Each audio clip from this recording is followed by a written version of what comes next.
Hello, everyone. Thank you for joining us for today's session of City Scripts. My name is Ishani, and I'm from the Word Lab team at the Indian Institute for Human Settlements. And City Scripts is our monthly curation of book talks, panel discussions, lectures, and more that bring the city alive.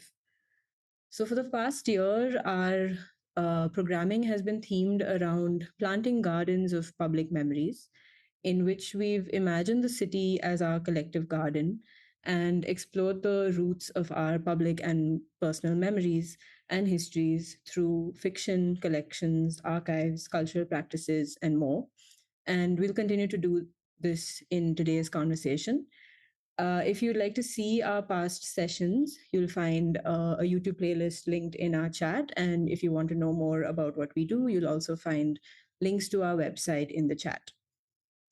So today we're delighted to host a conversation discussing On the Brink of Belief, queer writing from South Asia, which gathers 24 writers whose work moves between faith, folklore, desire, and memory to articulate the complexities of queer life in the region.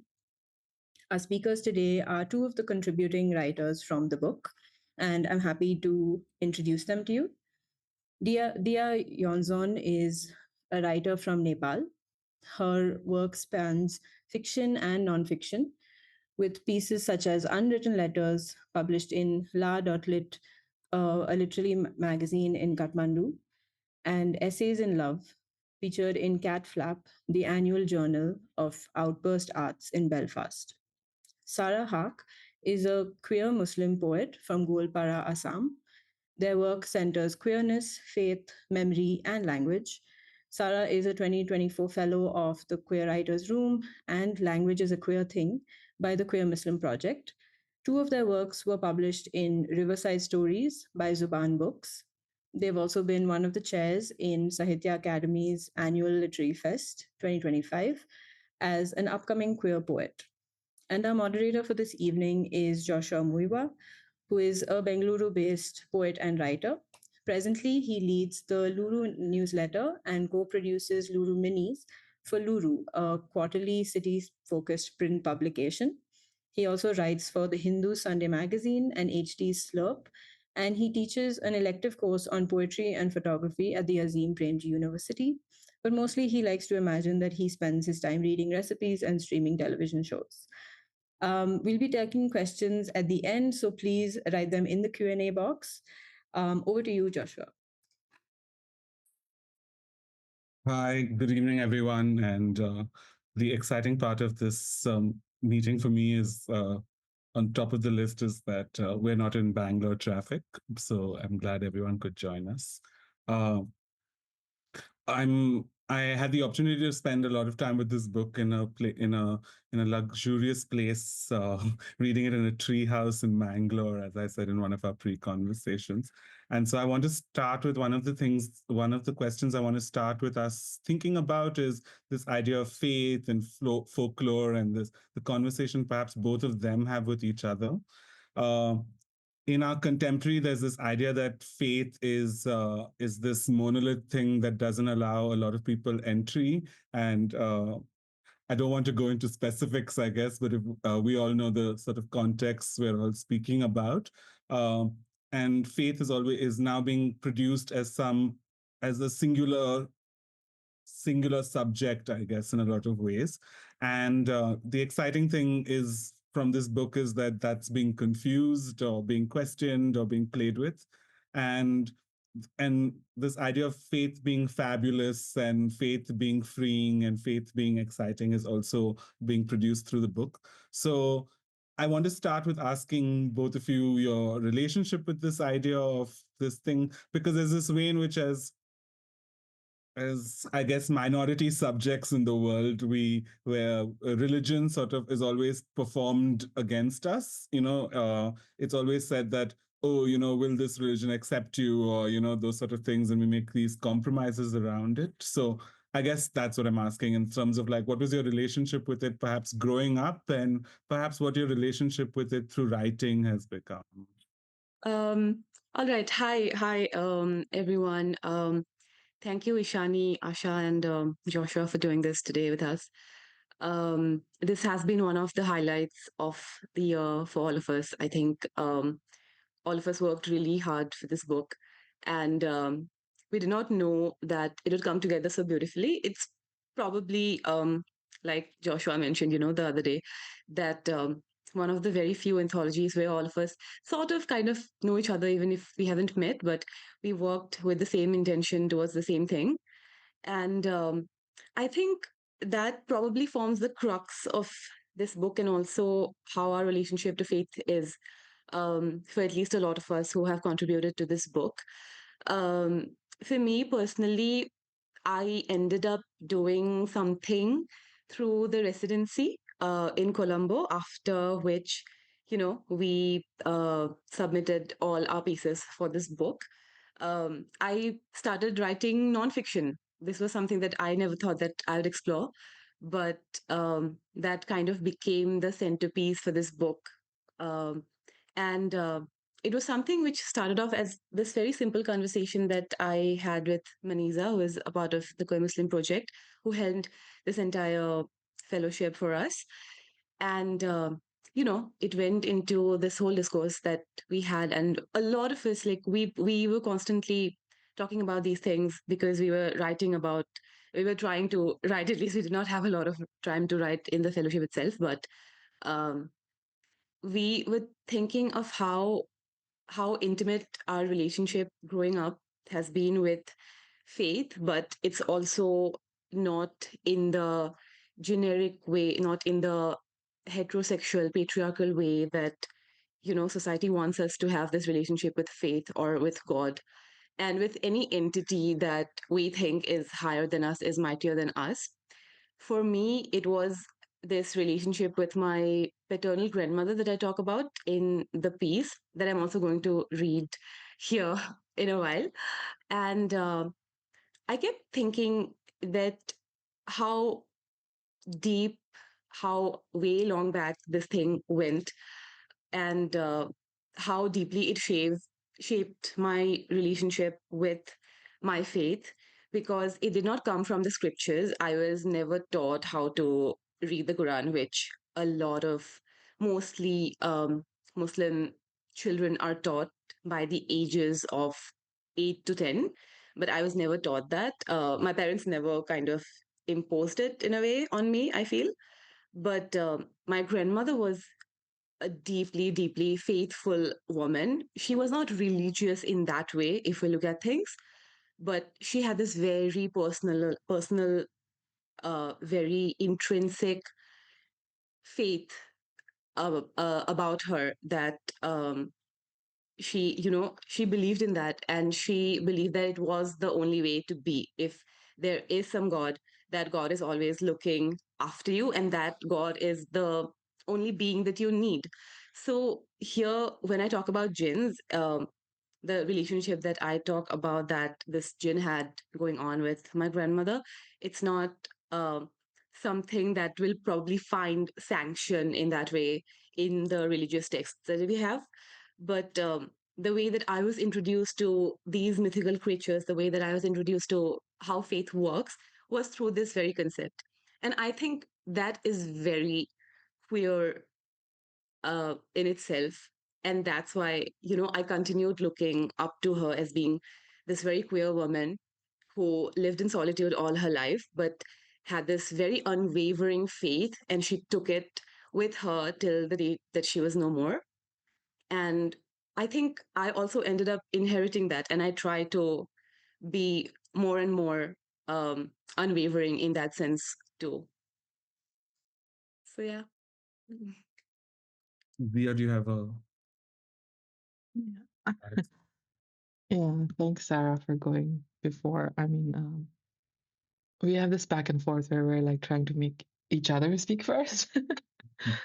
um, no, I think that's such an interesting question, and I'm glad that Sarah has covered the most part of it. But I think for me, also, it's just a very similar notion of um, like faith, necessarily not just hinting towards religion, but more about how I grew up and what practices my grandmother and my mother and other members of my family um, did, and what I inherited from them, right? So, and of course, there are so many dialogues to be had in the larger. I'm just remaining cognizant of the larger dialogue that happens, but how I wanted to answer here is that I am cognizant of the larger dialogue, but here I also wanted to talk about the personal.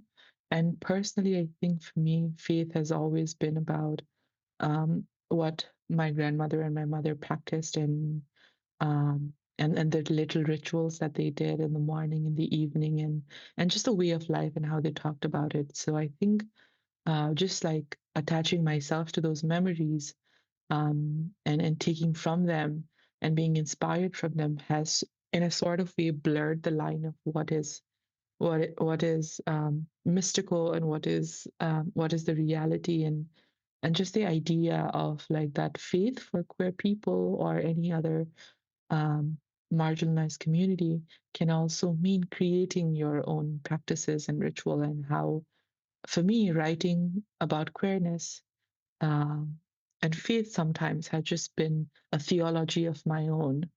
Um, yeah, if that makes sense. It does. I also wonder something that both of you did, and I wonder if we could like go a little bit into that. Is that both of you made this distinction between faith, religion, mystical reality, and I find that that's what I also find myself doing to enter this space, in the sense that as someone who grew up Catholic and Christian, it isn't through the church that I'm finding this again, but like it's through text, it's through small gestures and rituals and little practices. And so, yeah, so I'm wondering, like, I'm wondering why you make this distinction, or trying to understand why I'm making this distinction, perhaps. Between this religion and faith, and the mystical and the real, and like what is that, why does queerness allow us that? I guess that is perhaps where I'm also getting Okay, I'll go first, Babu. to. I like this ping pong tournament. Okay, now I know what to do too. um, okay, no, as something that I was alluding to, right, there is a larger conversation to be had, and especially in South Asia. So I come from a household which was really mixed in practice. So my mother, she is, I don't know, she's a Hindu woman, let's say, um, because she was born in a Buddhist family, but practices more of the Hindu ritualistics.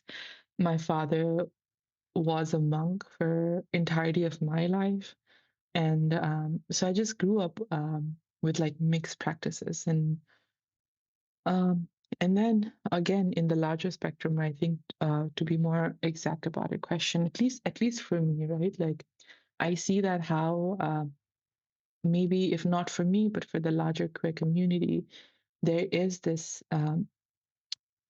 conflict of identity where this larger institution and the society has outright, spoken against queerness, or at mostly it is not accepting.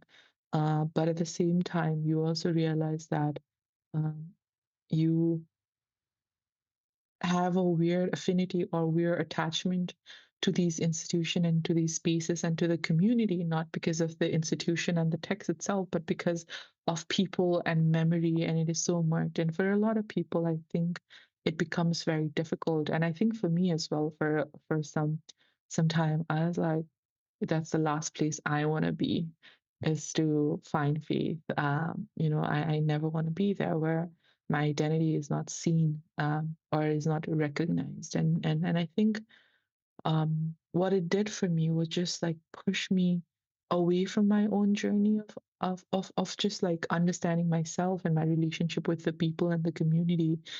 um, and just like being queer just gave me this unique lens of just not taking everything that faith or religion gives at face value, or just um, and a lot of the times, I think with my father being a monk, it was always about self-reflection and kind of sort of going against the grain and understanding sort of things. And so, and my mother who, just takes everything that she likes from different religion or like faith and practices it. Like, I'll wake up and she'll do the most weirdest thing, like, and I'm just like, she'll take her Pali to the monastery sometimes, and it is just who she is. And my larger conversation with her was always like what these practices mean for her and how it shapes her life and why does she do it, how does it ground her. And I think for me that the queer lens gives that the idea of that I have that agency to choose, the agency to create my own practices with people that I considered my community, people that I considered are part of my extended chosen family. And I think that in itself is a ritual, a practice, and memory again has been so sacred for me. I think I don't know. I hope that that makes sense in the larger spectrum. But Sarah, do you want to say anything? I completely agree. I think this is something that this is the outlook that even I developed, that all this institutionalized religions and all these things that they tell us to do, that okay, like these are the ritualistic parts of it, these are the moral codes and um, regulations that one has to follow. I think being queer, and like how Dia talked about having this queer perspective on things, I think being queer itself inherently just uh, puts you outside of these rules and regulations and boxes that are just constantly around us. So anything that we do, even the way that we desire, the way we remember things, the way that we have relationships with nature, with other people, with ourselves, with God, with religion also, I think inherently it cannot go in the the way that it has been prescribed to us. So we are bound to look at things a different way. And I think that's a great thing to do. I think the way that I think more of us should turn to faith and God and these things, and just I don't think it's something that is only there to be, like faith as in, not like I don't want religion, I don't want to know more about religion just because my surname sounds a particular way, but because who said that only heterosexual people will have this claim to God, right?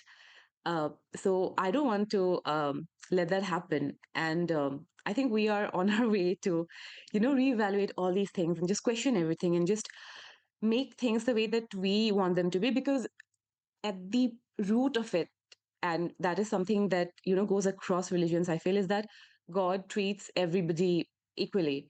So if God has said that, God has that space in their heart for us, regardless of your gender, sexual orientation, regardless of where you're from, how low or high you're born, I think that this exclusion that we constantly face, I think it's very man-made, and it is something that we will question and we will reevaluate, and we will find ways through practice, through different ritualistic things that we might like to do for ourselves, and things that we will find with our chosen family, our communities, even with our own families. I think even with the way that we see them, the things that they do, I think that is a very queer way of being.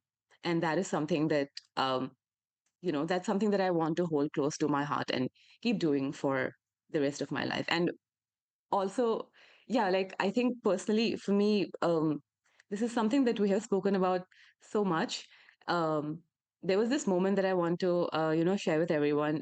Dia and I were performing at Mumbai at the Tata Lit Live festival, and there's this, and there's this moment where, so our texts were kind of intertwined for that performance. So there was this moment where I'm reading and Dia is holding my achal basically. So I was wearing this Assamese mekhla and she was holding my achal, and I did not know that the performance was uploaded on YouTube. So just like last week or so, I found the performance online and I sent it to my family, and my mom saw it, and she really loved it. She was like, "Was it like planned? Was it, how did this happen? How did you just like do it?" And yeah, I think it came up like one day in just practice, and we were just walking around. There was not enough space in our room, but we were just practicing, and Dia did that. And I think, yeah, like that is, we don't have to also like belong to a particular religion. We don't have to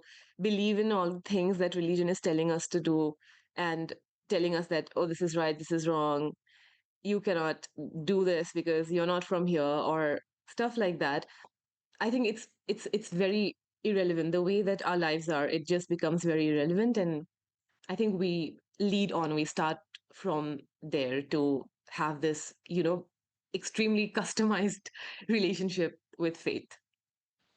Yeah, I mean, from what I'm reading from this is, and the way that I understand it as well, is that queerness is like an backstage access pass, right? Like, you know that it's all a performance. You can see the scaffolding, you know, the stage lights, you know, that there's a makeup room, you know, all of these things. And then you start seeing those things in the world too for other things. And you can tell that everything is basically got some backstage, and once you're there, you can figure it out, right? And so it seems like that's the exciting thing about being queer, at least for me. And yeah, and that's what I feel like you've wrapped up.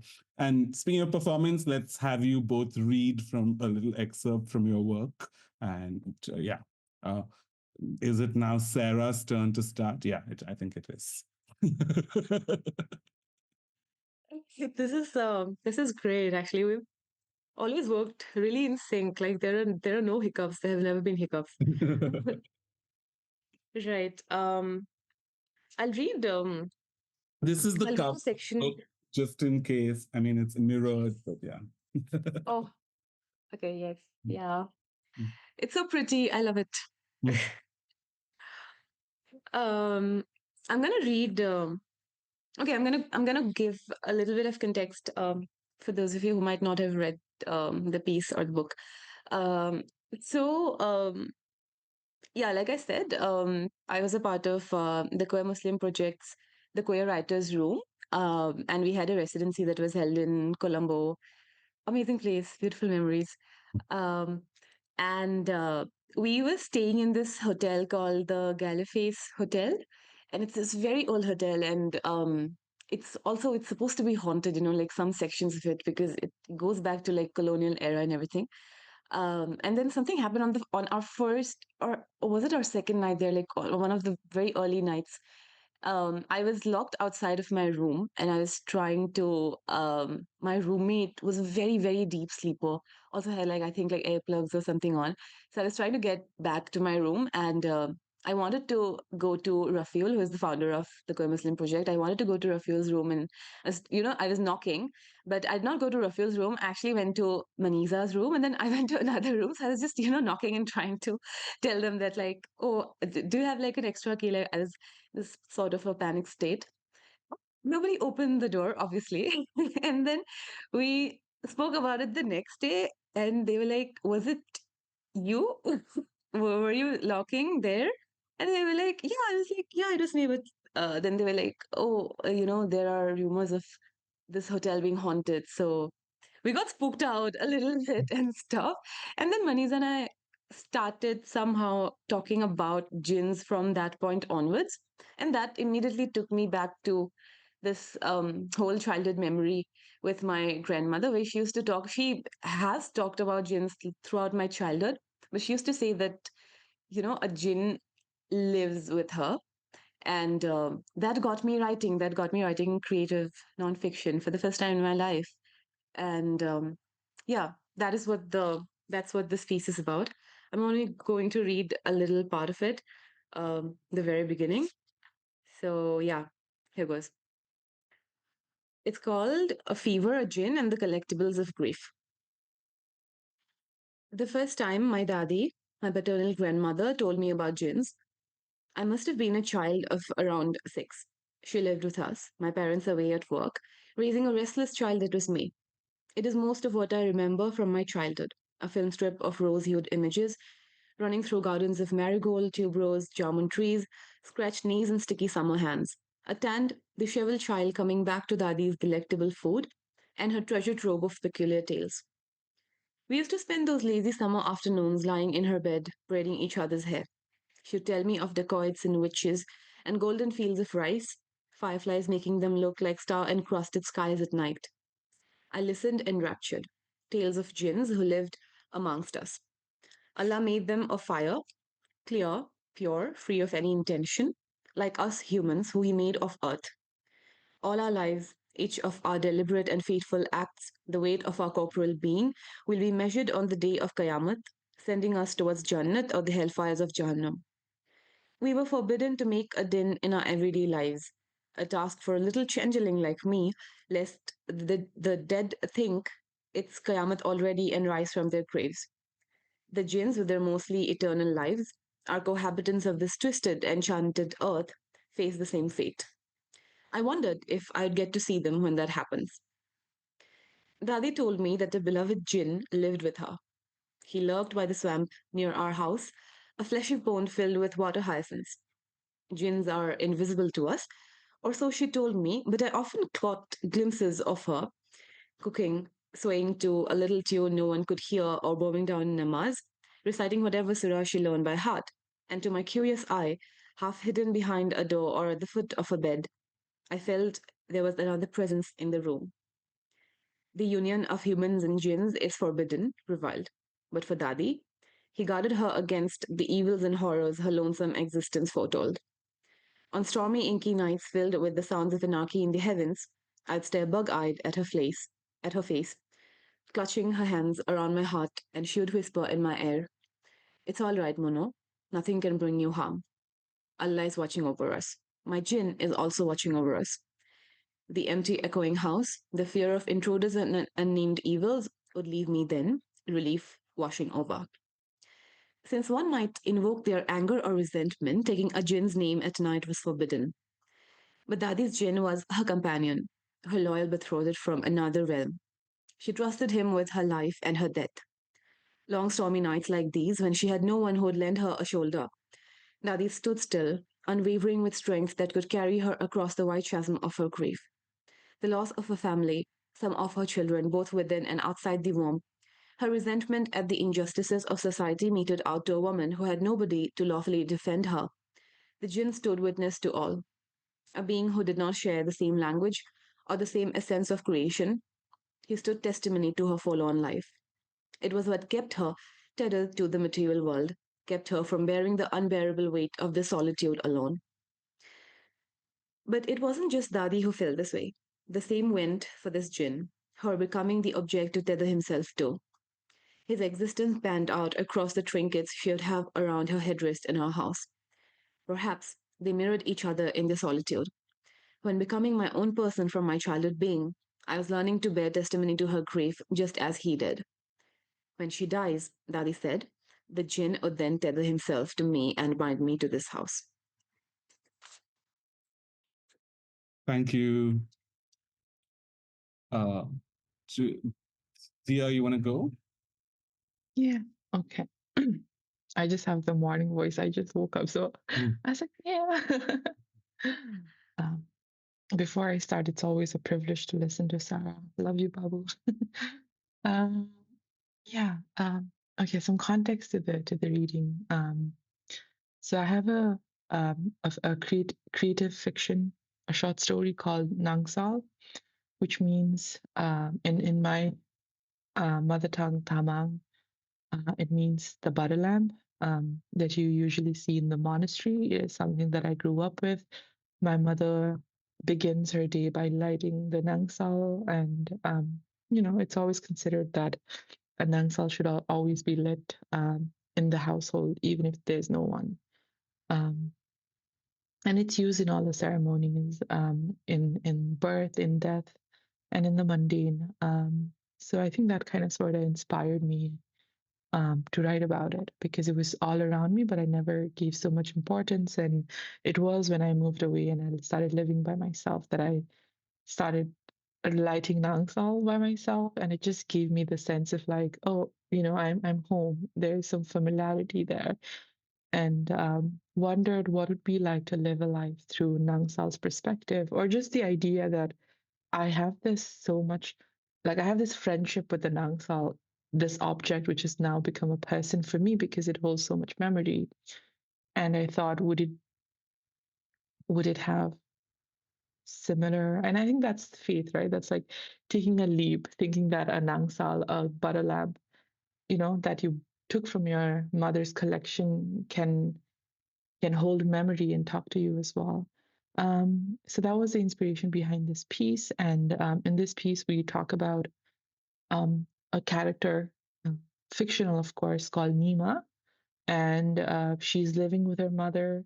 Um, she is dealing with the passing of her father and possibly thinking about moving away. And so they just have an entire day to themselves. And the excerpt that I'm going to read is something that she just falls asleep after a big fight with her mother about their father, and she just you know maybe the dream is a premonition, maybe the dream does not mean anything. Only when you read the piece you'll understand. But I'm just going to read the excerpt of the dream. And one thing I wanted to say before is that even though this is a creative short fiction, I think for this piece, I do not know where Nima ends and where I begin. So take that as you will. You don't know when and how you fall asleep.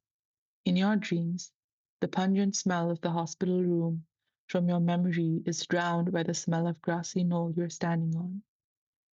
The air seems to shimmer with an otherworldly light as if sprinkled with a million tiny diamonds. You turn back as you hear a voice. A boy is leaning over a pond. You move closer to him, enough to see that he's feeding the fish inside the water. He dips his finger into the pond, and to your surprise, a fiery red fish darts towards him. The scales catch the shimmering light and flashes like embers. The fish dances around his finger, a graceful soar of crimson against the still water. Confused, you look around. You see nothing but the green grassy meadow that runs as far as your eyes can see. Where is this place? Who is this boy? I have to leave, you say. He says softly to the fish, I have to leave, a hint of sadness in his eyes as he pulls out his hand from the pond. He looks at you, sending shivers down your spine until you catch a familiar mark, a mole the size of a rice grain perched on the curb of his left cheek. Your tears taste sweeter than salty as you wipe them off your lips. Is this boy your father? Can you promise to watch over my little fish? I have to go now. He says you. He asks you. You wake up grasping for air as if you were drowning a few moments before. Yeah, I'll just end there.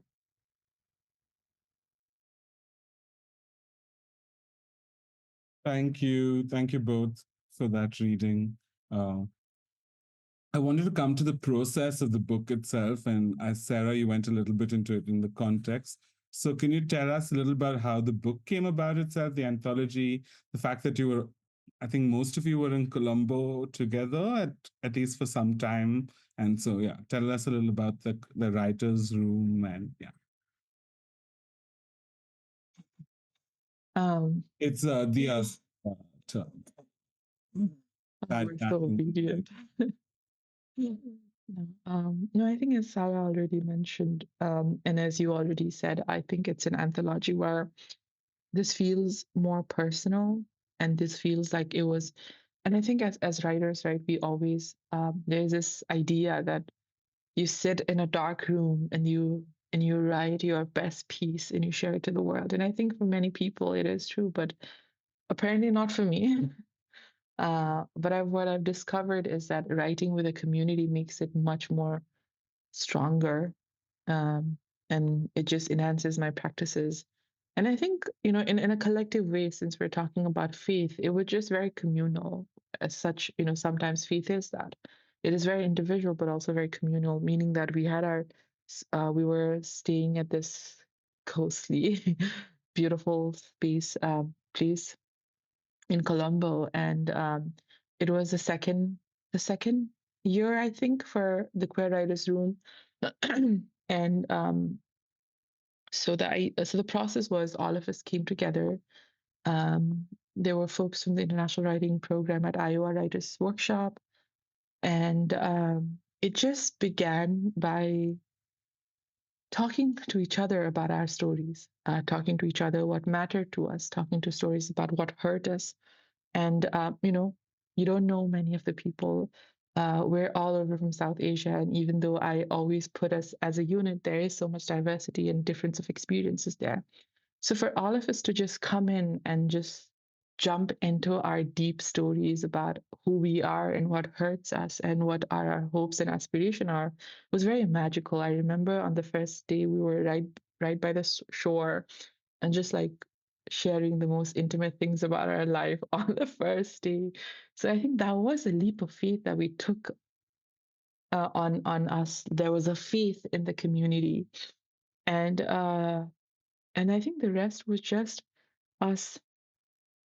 And as Sara said, right, it was a lot of the pieces were written after the residency, but a lot of it, the conception of it, the conversation about it, the first draft, the messy draft of it happened in that space. And I think that is why, for me, it is so special, because the last anthology that I was part of was an announcement or some flyers that I saw, and I was like, okay, maybe my writing fits in this anthology, and sending it to it over an email, which requires another faith of itself, and it came to be. But this one was more grounding. It was the idea that Sara and I were writing we just met, but had so many similar practices and beliefs, and how her grandmother and my grandmother and how the feminine in our family had shaped us, kind of sort of motivated each other as well. So it was so easy for us to perform at the Lit Live in Mumbai as well, because in a lot of ways, as I said, for a moment I was like, I do not know where Sara begins and I end. And it sounds corny, it sounds weird, but in so many ways it was. And I think that is what happens when you put similar people with similar faith and similar hopes and from similar community together, and we write the piece. It becomes so nuanced and granular and so individual, but also you realize that it isn't. There's someone right next door who's also having similar experiences and writing the same thing. And I think that is what made the process so beautiful for me.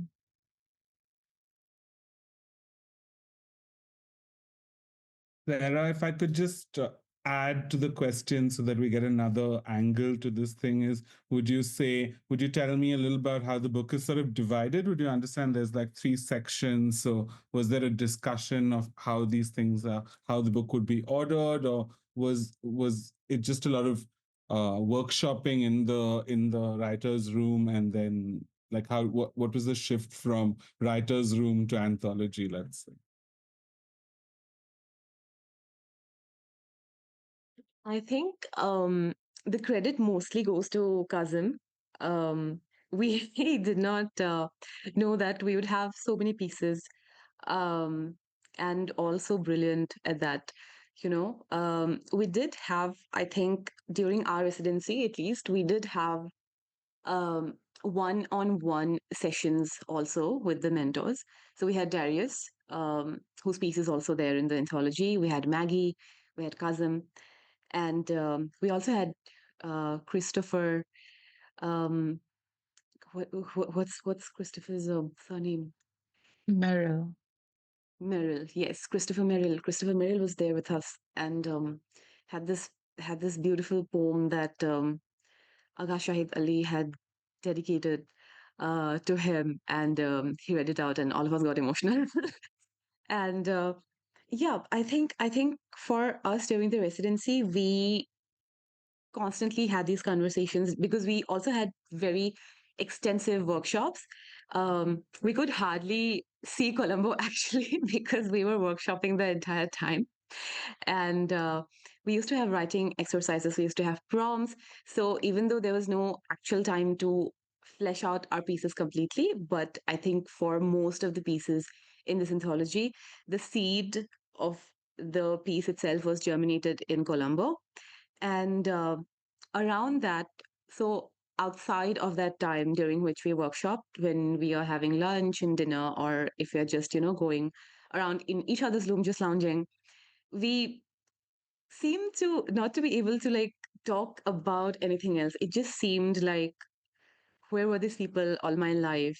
And we just seemed to understand each other on a very spiritual level, but not in the spiritual in the way that we understand spiritual to be. But it really seemed that we all were there for a purpose, because we just, like Dia said, we just jumped right into the deep stuff, and we were far um, beyond talking about the ordinary oddities of living.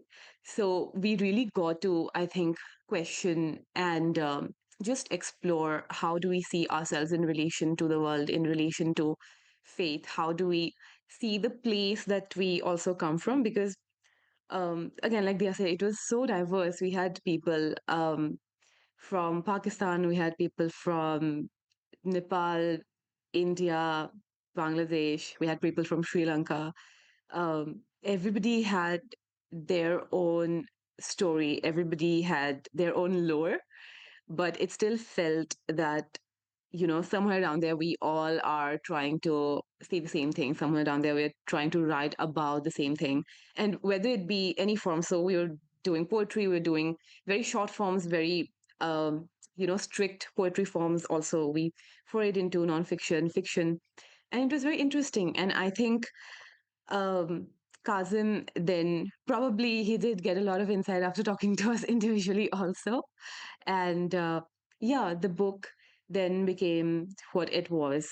I think we also sent in our pieces after workshops, after the workshops that we had with Darius. We fine tuned our pieces, and we also gave each other feedback. So there was this peer evaluation thing that we had to do. So we all read each other's pieces and give feedback on it, which was also a very enriching process. And yeah, so after that, it was all up to him, I think.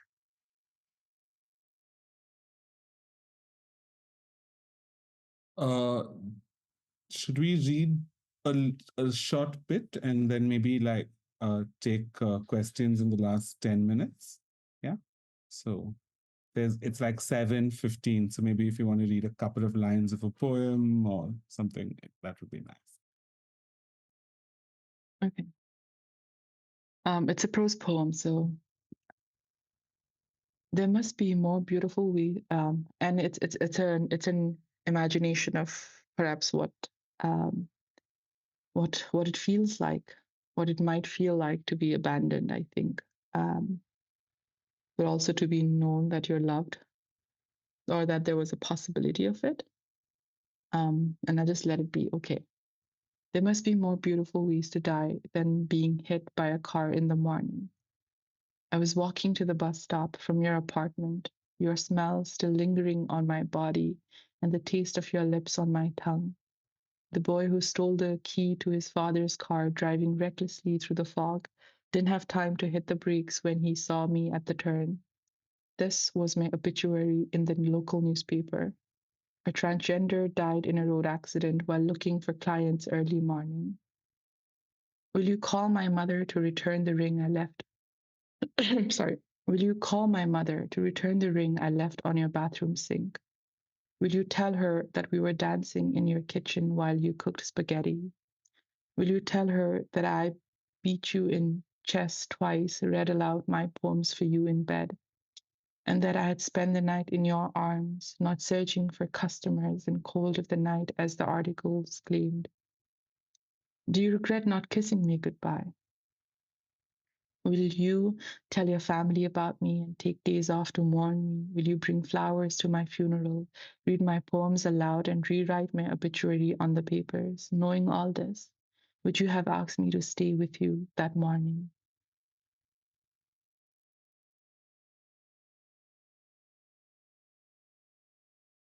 Sarah, do you want to read us a bit of Grief is an Animal? Yes. Yeah, I was going to read that. How did you figure? um, yeah, so this poem is called Grief is a Small Animal.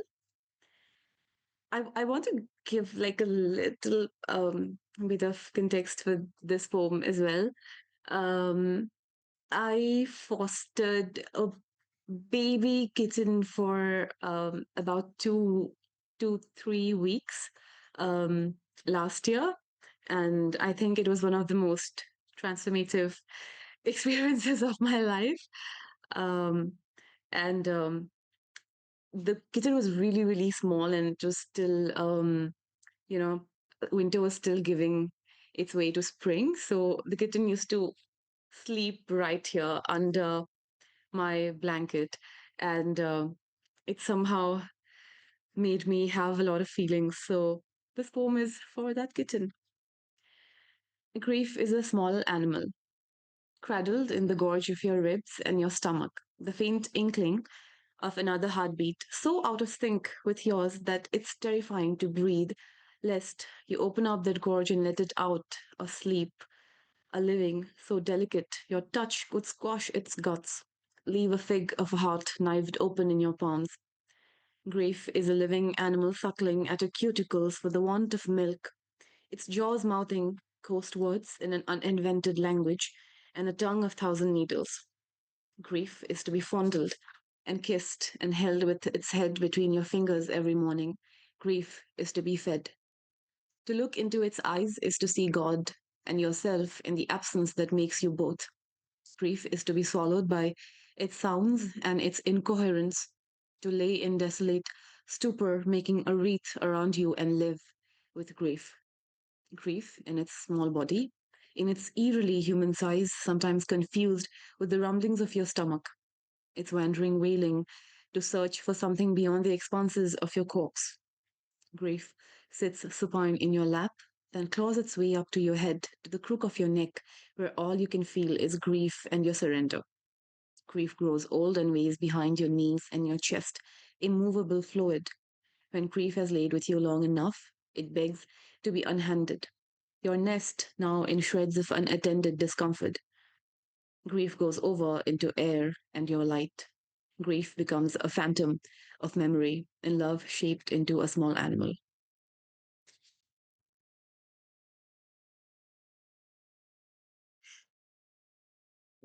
Do we have any questions? You can put them in the Q&A box and we'll get to them. Thank you, Aruna, for your comment. Yeah, the format is a webinar format, and please buy the book On the Brink of Belief, Queer Writing from South Asia, and you can read both these authors' works.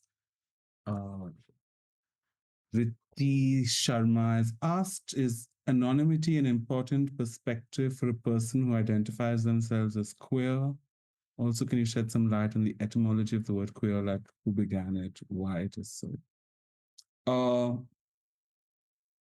I'm not sure what the first part of that question means, the anonymity important perspective. I think once you say the word queer, you're not being anonymous anymore. It's pretty loud and proud and all of those other words we associate with it.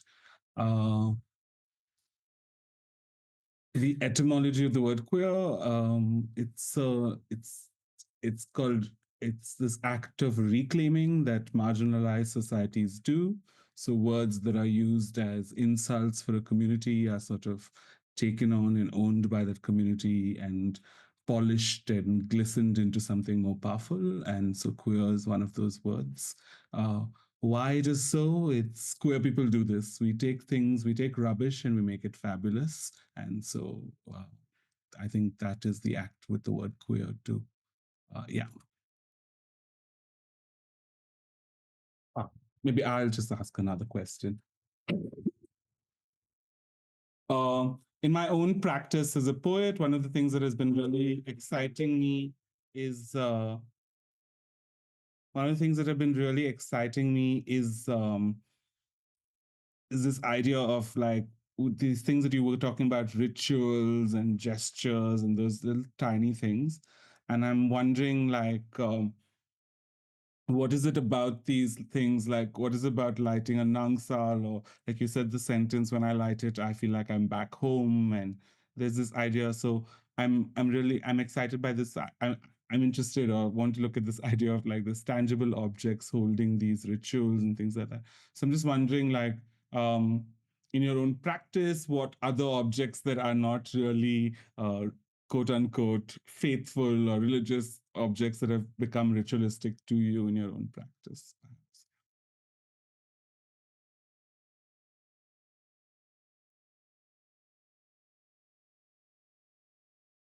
Okay, I'll take it. I think okay, firstly, before I just realized that there's someone I know in the chat, or is and I just wanted to recognize that Adnan, who's also part of the anthology, is also here, and I just wanted to give a big shout out and say hi. They were not part of the my cohort where Sara and we did the residency, but we're part of the book. So just wanted to acknowledge that and say hi. We met in Mumbai, and the most kindest person I've ever met. In terms of the ritual, I think I'm a very chaotic person. Let's start there. And I think and more than that, I think it was my mother and her ideology of just taking things that work for you and embedding in your practice. So for me, I think for the longest of time, it was it was always using the same pen. Um, it was rather an expensive pen that I bought for myself, and this idea that I deserve this, or like I get to have a thing that is a little expensive for myself and not for anyone else, and just like writing with that pen for a very long period of time. So when I write, I always try to write. I I I don't type. I write in a notebook first, and this is just the idea that my professor of creative writing, Mona from Nepal, kind of sort of embedded in me and her idea. And I think the idea is that, and for me, it slows down my thought. It makes me. I mean, I write super slower than I type, so it automatically slows my thought, the movement of the pen, and it just feels like there's something there real. So I used to use the pen. I lost it, and I was so sad, unbelievably sad. I thought I would never write again, and it was just my mother who just like, oh my God, emotionally gave me a big laugh, and she's like, "You give magic to the pen, not the other way around." And I think everything after that has just been that I just take the most emotional thing, or I just take anything and I just write, use it in my ritual. Just the idea is that there's something tangible. Um, for me, yeah, I think when I was in Colombo, I took some shells. I think we saw in the shore, and I think for me, just like holding on to that kind of sort of also in some ways made sure that I was holding on to the memories. And I know it's a little weird, but just having that object for me kind of sort of every time I just looked at it, it helped me open up to the memories of Colombo and how I was feeling, what were my thoughts in writing. And I think that is what I do now, is that if I'm writing from memory or writing about a memory in a fictional way, I do that a lot. I write fiction from nonfiction. So for me, it's always holding on to that one object that meant something special for someone else or for me, and just doing it. Right now, I'm much. I have this mala which I paid so much for in San Francisco. But I just went to a palm reader for no context. And I paid so much money and I didn't even ask any question. I just wanted to be sit in silence with her.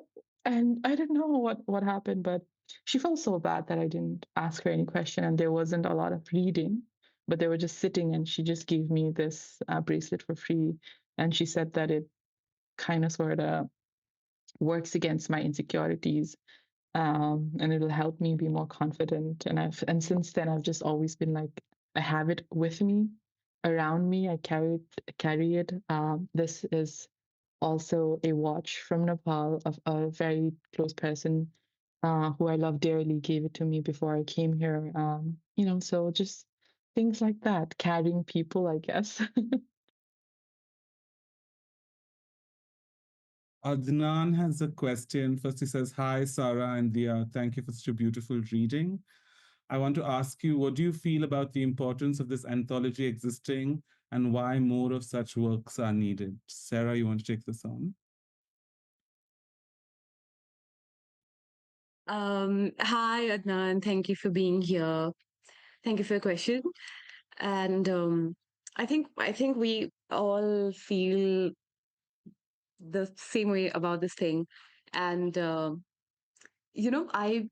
after from the time that this book has come out, I keep talking about this book everywhere I go, really, because I feel, even if I were to put aside the bias that I have because I'm a contributor to this, I think it is a it is such a unique book. I would have loved to have something like this in my hands when I was growing up. I would love to have, just like heard about this book, even if it was maybe, I don't know, like not available in India or something. Like, a lot of the books that we heard of growing up, it was just like they were not available in the local bookstores and everything. And this book is there. It's there. It has reached people. It's very easily available around here, and people have been reading it. I think it has something for everyone. Like, I think we have really, it's not just the theme which makes it unique, but we have also really experimented with genre. And we have done a lot of things with poetry, with fiction, nonfiction. It just brings together this delectable South Asianness. And I think that just makes it gorgeous. It's a gorgeous book to have. The cover illustration, the context out of which this book even came into being is so different. And I think we definitely need more such literature. We need more media like this where it is queer people talking about queer experiences, because even like till now, the kind of representation that we have been seeing of queer people on media, it's usually, okay, like maybe they will have like a token queer person in there, but they're not really involved in the production of the thing. But here it's like this 100% queer made book. And I think we should do more of this. We should make more films. We should make more books. We should make more art. And I think that us doing these things, us taking these small steps one day at a time, is going to lead to the future where we have more media and literature around these experiences. And we don't have to be as invisibilized as we have been all this time. So I think this is this will pave the way, amongst others, you know. I guess on that positive note is the best way to end things. And thank you everyone for showing up. Thank you, Dia, and thank you, Sara, for your kind reading and warm thoughts and all of the sharing that we had. And thank you for generously sharing with us. Speak soon. Thank you so much, Joshua, and thank you, Sarah and Dia, for sharing such personal stories and experiences. And I hope the audience goes out and buys the book. Thank you all for attending and for sending your comments and questions. Like I said, we plan an event every month at City Scripts, so do keep yourself posted, follow IHS on social media, and sign up for our newsletters. Thank you again, everyone, and have a lovely rest of the day. Bye. Thank you. Bye bye.